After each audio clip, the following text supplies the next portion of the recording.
сайн байцгаана уу? За та нартай хамтран уулзаад энэ бие чадвар төрийн бас байгууллага болон сэргээн цэцтэй үндэсний төвтэй хамтраад энэ сургалтын зохион байгуулж мөн та нартай танилцж байгаад маш их баяртай байна.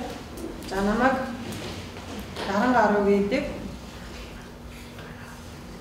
хөдөлмөрийн төв биржийн хөдөлмөр зурчлал ба мэргэжлийн чиг баримжаа хөгжүүлэх албаны дарга. За манай мэргэжилтэн мэргэжлийн чиг баримжаа олгох зөвлөх Бат төгс. За бид хоёр та бүхэнд энэ ажил хайх арга замууд гэсэн сэдвээр тийм ээ танилцуулга бэлтгэж ирсэн байна. За хөдөлмөрийн төв бирж нь ямар байгууллага юм бэ гэдгийг бас товч танилцуулъя. Монгол улсад хөдөлмөр зуршлалын үйлчилгээг болон мэргэжлийн чиг баримжаа зөвлөгөө өгөх үйлчилгээг үзүүлдэг хөдөлмөрийн яамны харьяа тийм төв байгууллага байна. За хөдөлмөрийн хэлтсүүдийг мэргэжил арга зүгээр хангаж бас зөвлөгөө мэдээлэл өгч мэргэжилтнүүдийг нь чадварчуулах ажилд бол энэ жилээс анхааран ажиллаж эхэлж байгаа.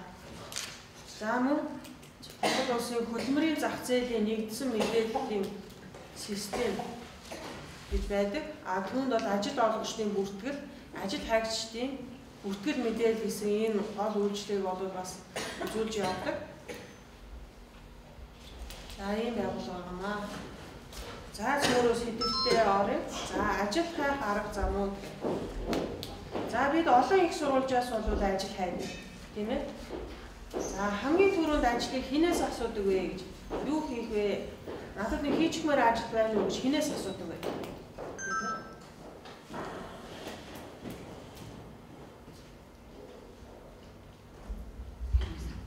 Хинээс асуудаг.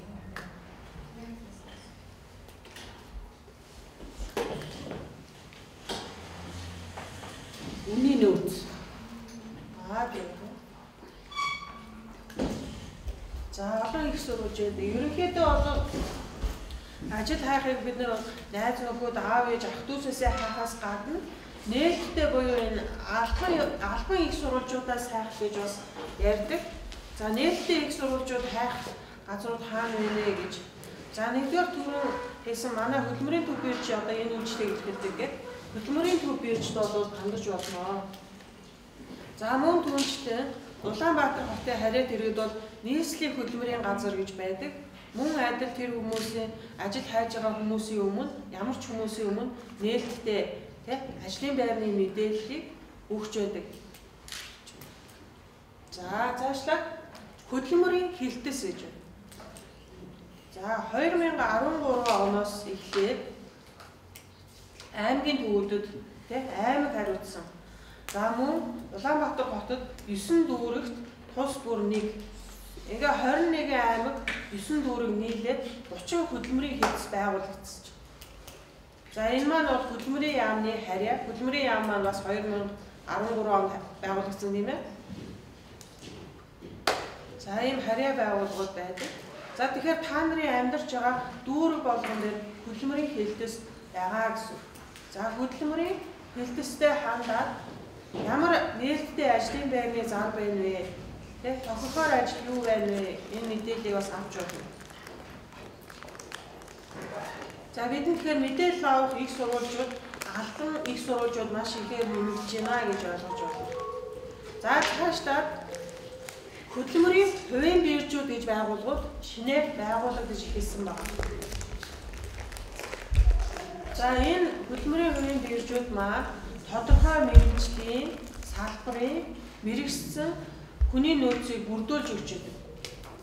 Жишээлх юм бол одоо сэргээн засалтын хөгжлийн төв маань бас хөдөлмөрийн хувийн бирж байгуулсан.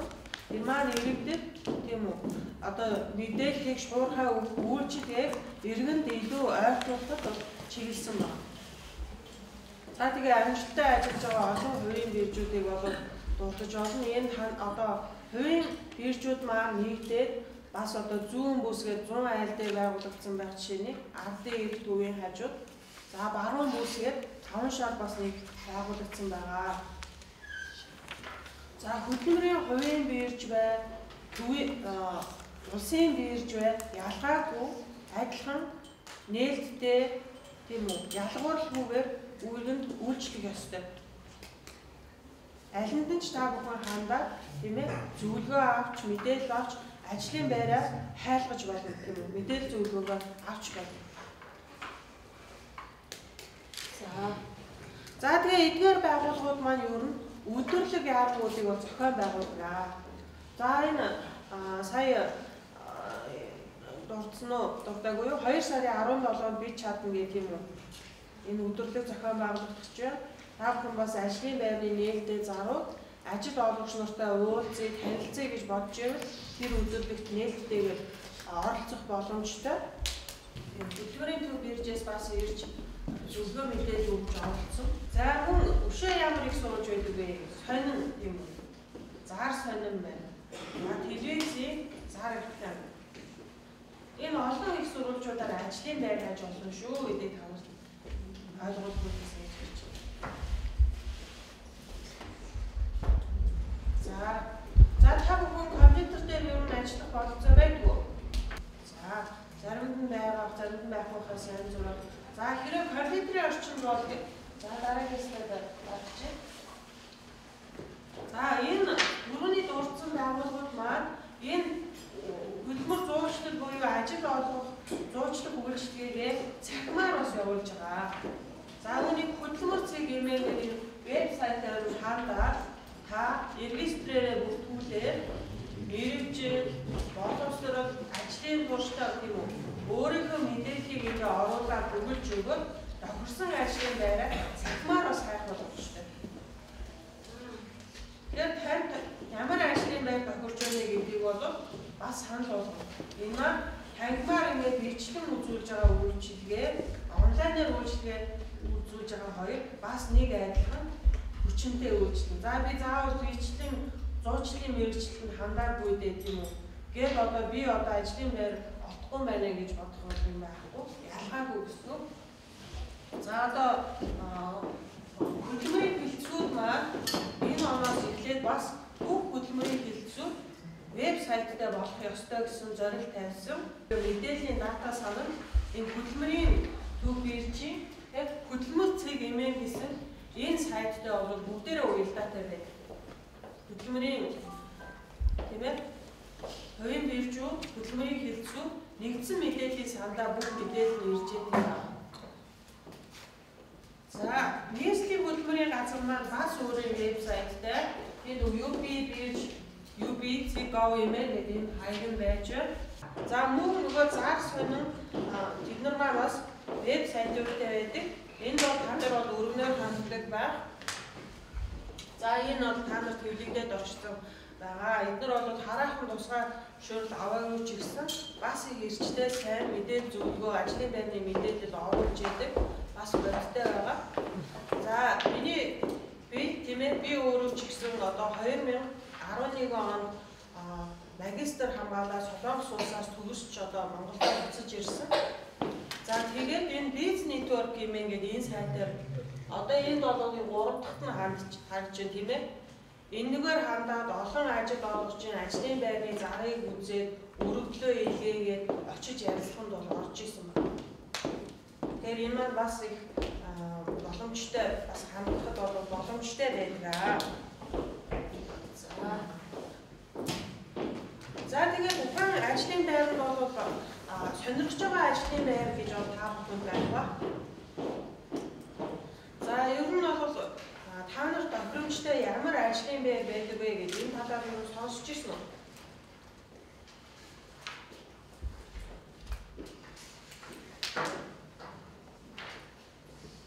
За магадгүй бас сонсч ирсэн баг тийм ээ. За би сая цөөн хідэн жагсаалт гаргаад бол аваад ирсэн. Эндээс бол та нарт бол танилцуулъя. За нэгдүгээр бол энд бас анхааруулж хэлэхэд бид нар бол ерөөсөө өөрийгөө хөгжүүлж явах шаардлагатай юм байна тийм ээ. Боловсруулаад дээшлүүлж явах шаардлагатай юм байна. Ур чадвараа дээшлүүлж явах шаардлагатай байна гэсэн юм гаргаж байгаа. За энэ бол цөөхөн хэдийг би зөв жишээ болгоод байна л да. Одоо жишээлх юм бол хүнсний дэвтгүүр тийм ээ кас хийж яж болж байна тийм ээ. Бараа аваад ирлээ. Тэрийг баркодоор уншуулаад гүйлгээд хооцооны уулсанд хэвлэгдээд өөрөө гараад ирдэг үстэй. За тэр байж болж байна. За компьютер сайн ажилтдаг хүмүүс бол компьютерийн үйлчлэгээний ажилтан бэлэн аваад ирсэн гараар бичсэн юм шивгч байд юм уу. За бүр сайн мэрэгсэн хүмүүс байх юм бол компьютерийн программист байх боломжтой юм. За мөн одоо энэ сэргээн засах зөвлөгөөний эмч тийм үү зөвлөх. За энэ сонсголын бэрхшээлтэй юм уу хүчлийн бэрхшээлтэй иргэдэд зориулсан сэтгэл зүйч. За сонсголын бэрхшээлтэй хүүхдүүдэд бас багш.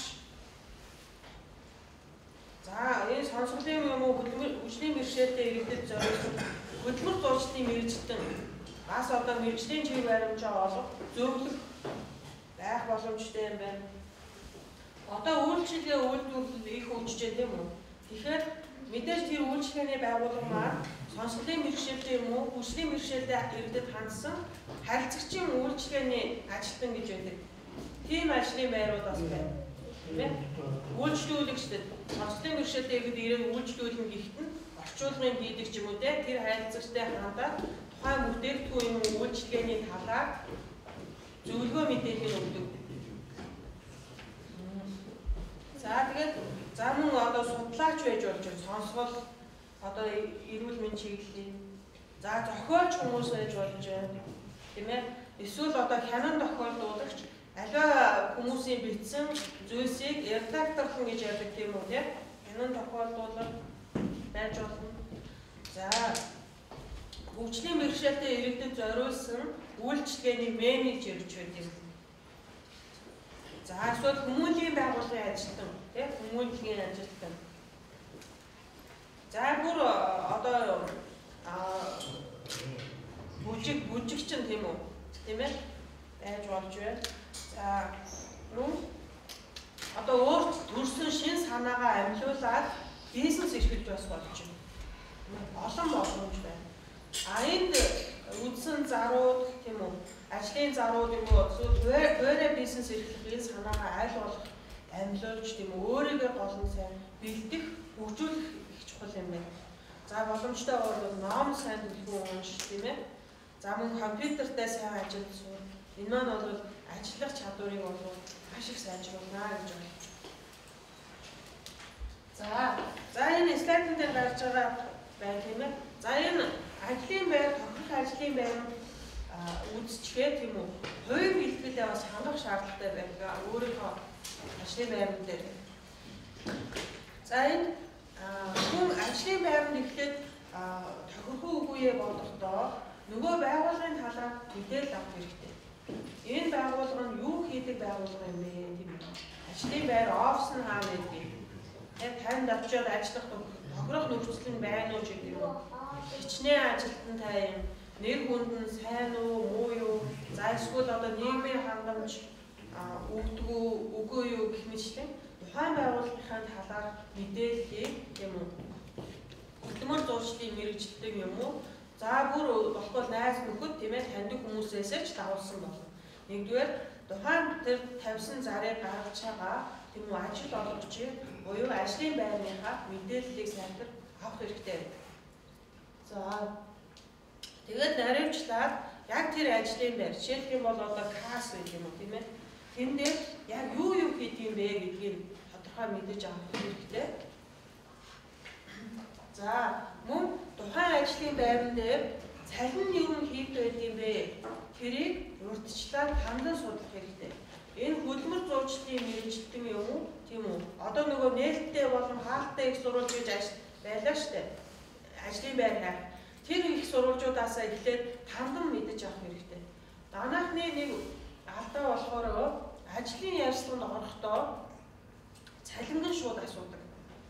Энэ маань буруу болдог. Яадаг вэ гэхээр нөгөө ажил олгогч маань энэ хүн юунд төрөнд мөнгө асуудаг.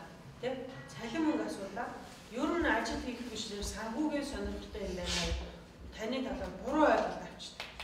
Тийм учраас ерөнхий одоо тийм ээ дундад цалингийг эхлээд хандан мэдсэн байх юм бол ажлын ярилцлаган дээр тийм алдаа гаргахаас урьдчилан сэргийлж.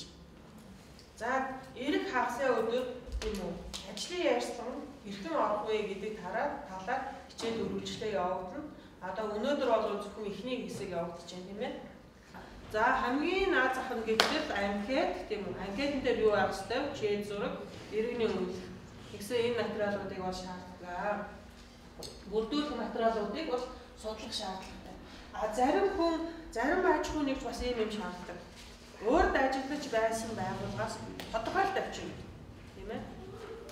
За магадгүй хэрвээ тэрийг авчраа гэсэн бол бүрдүүлэхээс дараа. За авчир гээгүй л яг. Зарим байгууллагууд анкетын дээр зүгээр асуусан байдаг. Анкет ингээ олон асуулттай тийм үү? Тэрнийх нь аль нэг хэсэгт нь тодорхойлох хүн гэж бичсэн байдаг. Тэр нь юу гэсэн үг вэ гэхээр урд хамт ажиллаж байсан ч юм уу эсвэл багшийг асууж байгаа байхгүй юу? Эсвэл одоо тусдаа тодорхойлт авчирдаггүйгээр болоод тэгж асуусан байдаг.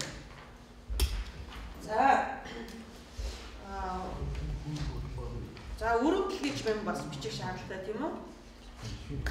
За тийм одоо тэр зүйлсүүдийг бүгдийг сайхан бүрдүүлээд цэвэрхэн хавцсан хийгээд ажил олгогч дээрээ ихэнд бол бүрдүүлэх шаардлагатай байна. За нэг өөрийнхөө одоо тийм энэ ажлыг хийн гэсэн бэлтгэл тийм үү? Гэр бүлийнхандаа танилцуулах нь ийм ажил сонирхож байна гэдэг. За өөрийнхөө сэтгэл зүйг бас хэлэх юм. За би энэ ажилд орвол ингээд үү те 7 хоногийн хэдэн өдөр ажилтай байна. Тэдээс хэдийн хооронд ажилтай байна гэх мэтчлэн тийм хүмүүстэй харьцаж ажиллах гэх мэтээр өөрөө те төсөөлөн бодож өөрийгөө бас ажлын байрандаа юм уу ажлын яарсгандаа бас бэлдэх хэрэгцээ шаардлага бол байна. За тэгээд энэ маань бэлтгэл шат маань одоо ажилд орох явц маань бол хэд хэдэн бол шаттай тийм үү. За сая дурдсанчлан энэ ажилд орох хүсэл буюу өрөөлт юм уу. Анкет эднэрийг бол сайн бэлдэх хэрэгтэй. За шаардлагатай бичиг баримтуудаа бэлдэн. За мөн хэрвээ ярилцлага авах болно гэвэл ярилцлаганд ороход өөрийгөө бэлдэх шаардлагатай. Ярилцлаганд орохдоо би яаж орох ёстой вэ тийм? Ямар хувцастай, ус маань ямар байх ёстой, хувийн ариун цэвэр яах ёстой, яаж яриагаа эхлэх үү гэх мэтчлэн тийм ээ? Яаж эхлээд танилцах уу, өөрийгөө ойлгуулах уу гэх хэмжээ энийг бас бэлдэх шаардлагатай.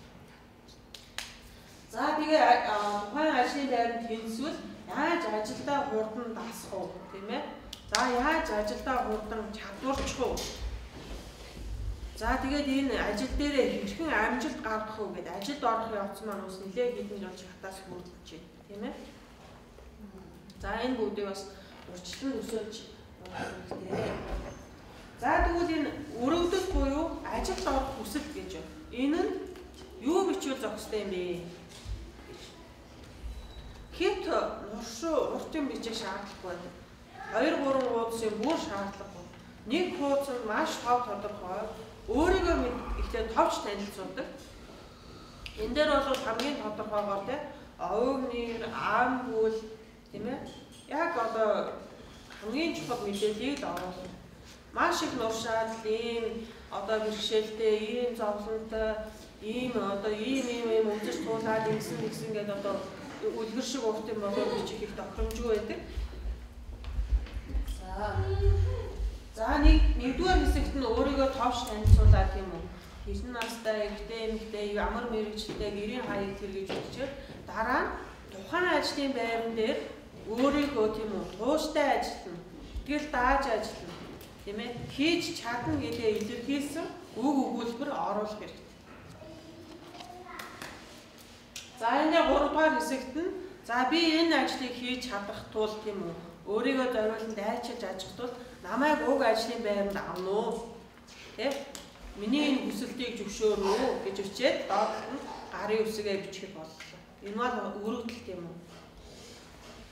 За дараагийн хэсэгт нь бол өрөвдөл анкет 2 маань бол ялгаатай. Өрөвдөл нь намайг авна уу гэх тийм ээ? Зөвхөн өөрийнхөө хүсэлтийг илэрхийлж байгаа. За тэгвэл дараа нь анкет гэж яриад байна. Анкет маань мэдээллийг агуулсан байдаг. Тийм ээ? Нас одоо юу гэдэг юм?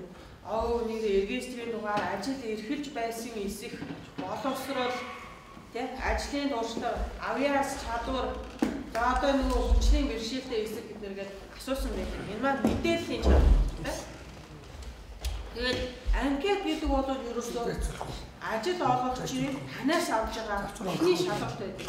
Энэ хүн манай ажил тэнцгүй үгүй юу гэдэг бол эхний шалгалт байдаг. Тийм учраас эхний шалгалтаа амжилттай өгөхийн тулд маш сайхан гаргацтай, цэвэр ням бай, анкетыг зөв уншиж бүгэлсэн байх шаардлагатай байдаг. Хааш яаж бүгэлж болох вэ? За, энэ дээр бол харуулсан байна. Анкетыг бүгэлэхийн тулд хамгийн эхлээд 1-2 удаа юу асуусан байна? Сайтар наривчлан унших хэрэгтэй байдаг. За, энэ эхний хичээлийнхаа тийм ээ энэ хэсгийг би энд хүрээд өндөрлөе. Одоо манай Баттүкс багш маань үргэлжлүүлээд хичээлээ. За